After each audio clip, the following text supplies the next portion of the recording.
Petit clip musical. Nous sommes toujours au championnat d'Europe de karting. Ici, nous allons assister aux courses numéro 3 et 4. Après la Belgique, retour en France sur le circuit de Val d'Argenton, pas très loin de Poitiers.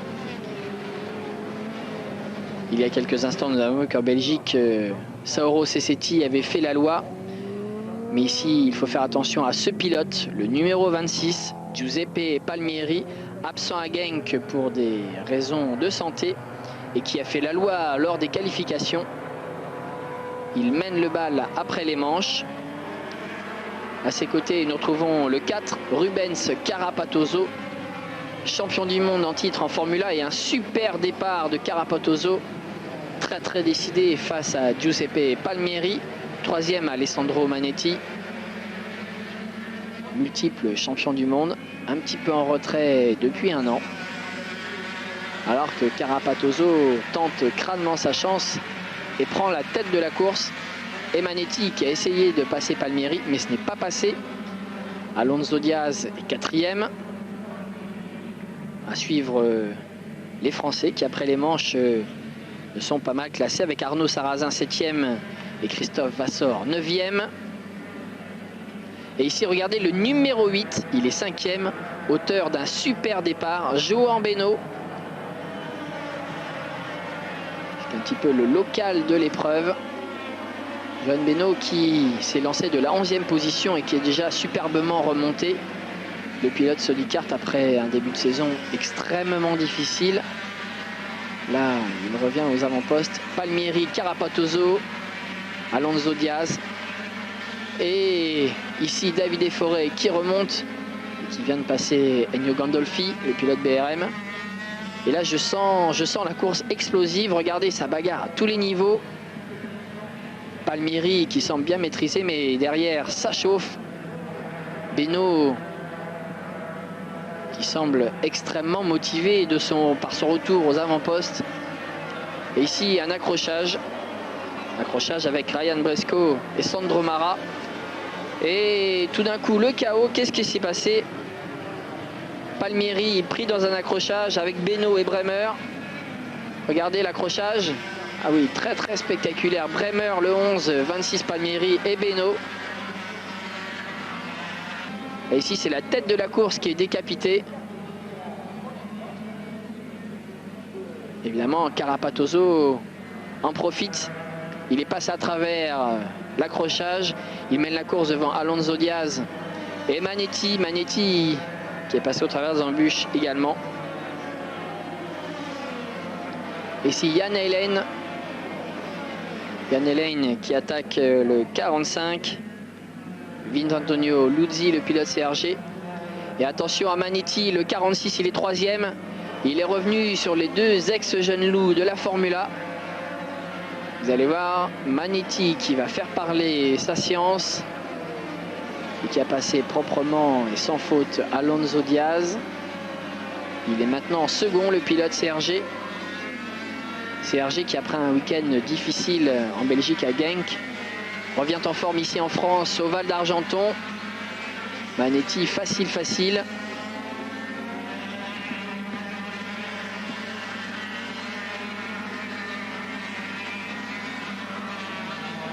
Carapatoso toujours en tête, le pilote Maréchal sur son ensemble Tony Vortex. Mais attention à Manetti qui me semble extrêmement à l'aise.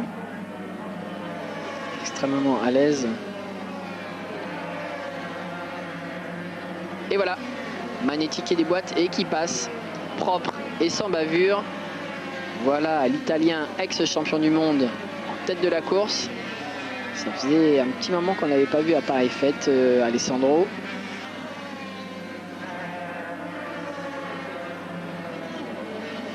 Et ici, une casse moteur. Regardez, les roues arrière sont bloquées. Et le moteur de Alonso Diaz a lâché. Et c'en est fini des espoirs de l'Espagnol. Encore une fois, très brillant. 6e en première course. Il était 3e avant que son moteur ne serre.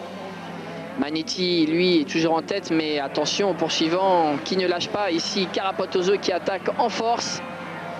Et Vincenzo Luzzi qui en profite pour passer. coéquipier de Manetti. Et Luzzi maintenant second, qui attaque Carapatoso maintenant. Ce n'est pas passé, il est obligé de monter un peu sur le vibreur pour ne pas s'accrocher. Et Manetti qui est revenu au contact des deux premiers.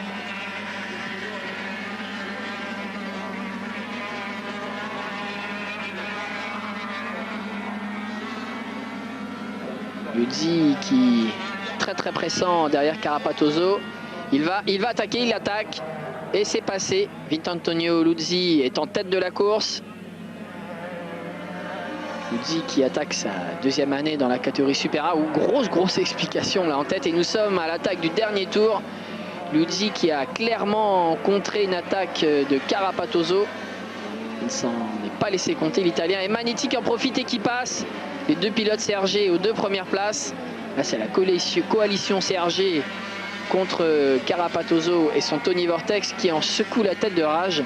Là il s'est fait piéger, mais c'était un petit peu dur face aux deux pilotes CRG qui ne lui ont pas fait de cadeau.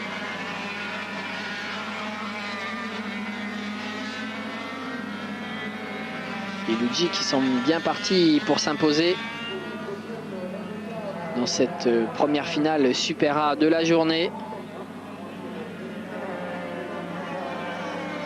Et voilà, victoire pour Luzzi, second Manetti, troisième Carapatoso. Deux Italiens, un Brésilien, c'est le podium de cette première course, ici au Val d'Argenton. Démarrage à la poussette. Je vous rappelle que ces cartes n'ont pas d'embrayage, il faut donc soulever les roues arrière, prendre de l'élan et les reposer pour relancer le moteur. Et donc tour de chauffe de cette deuxième manche de la journée. Quatrième course du championnat d'Europe 1999 Formule Super A. Et toujours le fameux Pescar piloté par Piccini. Et on retrouve la grille de départ qui correspond à l'arrivée de la course numéro 1. Luzzi, Manetti, Carapatoso, Gandolfi excellent sur son BRM Ital System et Jan Heylen le belge sur son Technorotax.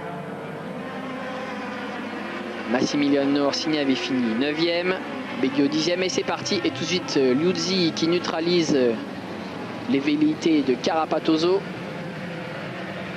Il veut réussir le doublé, le pilote italien. Mais là je pense que Carapatoso va tenter de régler un petit peu ses comptes. Jan Heylen est 4e. Derrière, ça déboîte. Avec Tony Villander, le pilote PCR. Attention également à la prestation des Français. Je pense en particulier à Arnaud Sarrazin. Bon 11e dans la première course sur son ensemble Suzutless Ital System. Il va falloir également suivre l'éventuelle remontée. Alors qu'ici, des problèmes pour le numéro 43, Danilo Rossi. Un petit peu en retrait avec ses pneumatiques Dunlop. Et toujours Luzzi qui a gardé l'avantage de sa pole. Attention. Belle performance, beau début de course également de Ricard Kell sur son Top Kart Comer. Il est actuellement en 5e. On a vu brièvement Oskari Heikkinen, 7e. Alors que voilà ici le quatuor de tête. Et vous retrouvez toujours Luzzi, Manetti, Carapatoso et Kell. Excellent à ce niveau de la course. Kell qui avait fait des merveilles il y a quelques temps de cela au volant des machines de l'usine PCR et qui amène au top niveau son Top Kart Comer, une usine beaucoup plus petite que les grosses structures qui sont aux avant-postes du karting mondial telles que CRG ou Tony Kart. Et pendant ce temps-là, tranquillement, Alessandro Manetti a pris la tête devant son équipier Luzzi. Luzzi qui s'était fait passer par Carapatoso et qui passe. Là, les explications assez viriles entre les deux pilotes. On a vu et Carapatoso qui a perdu 2 places et qui s'est fait passer par Kell. Quel très pressant. Derrière, c'est la guerre. Regardez, le 26, c'est Palmieri. Palmieri qui remonte. Je vous rappelle qu'il avait abandonné dans la première course. Alors qu'on a vu des petits problèmes pour un des pilotes. Et ici, explication Orsini, Carapatoso.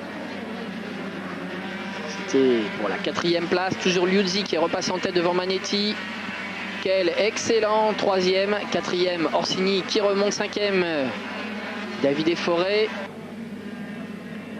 La course n'est pas finie et ça s'est même regroupé un petit peu au sein du peloton de chasse. Alors est-ce que le trio va réussir à garder son avance? Orsini qui mène le bal. Carapatoso est un petit peu rentré dans le rang. Il est maintenant 6e, vous le voyez, avec son numéro 4. Et Manetti, Liuzzi et Kell qui sont soudés l'un à l'autre. On voit ici Davide Forêt, 5e, qui fait l'effort pour essayer de recoller à la tête. Belle performance ici aussi de Häkkinen sur son Gillard Paria. Il est 6e. Et regardez, le 23, Massimiliano Di Max Orsini, qui est revenu.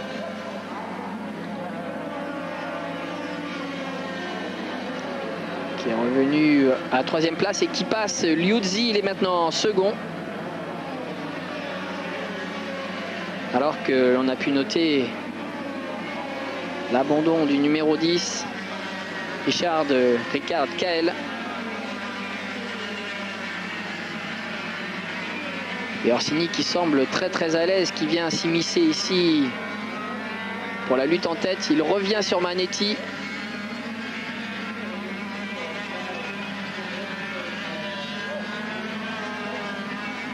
Manetti, Orsini, Liuzzi. 100% I, 100% italien en tête de cette 4e manche en mer d'Europe ici au Val d'Argenton. Catégorie Super A. Davide Forêt est 4e.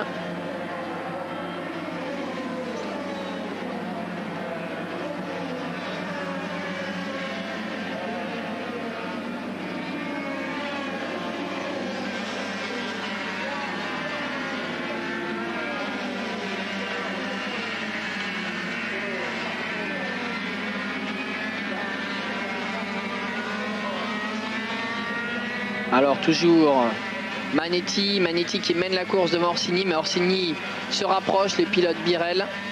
On se rappelle qu'il avait fait longtemps les beaux jours de Suzutless et Italsystem. Il est maintenant passé à la concurrence. Il y a une faute ici de Liuzzi qui est sorti large et qui a perdu plusieurs longueurs sur le duo de tête. Liuzzi qui essaye de mettre le nez dans le volant pour rattraper le temps perdu. Orsini qui commence à pointer le bout de son spoiler sur les côtés de Manetti. Là, je subodore une attaque imminente d'Orsini. Boum! Une attaque même en force. Il a poussé Manetti à la faute. Et Manetti qui perd du terrain. Et Liuzzi qui est passé second. Et Manetti qui arrive à se relancer juste devant le peloton. Et Forêt qui attaque. Et Forêt qui passe.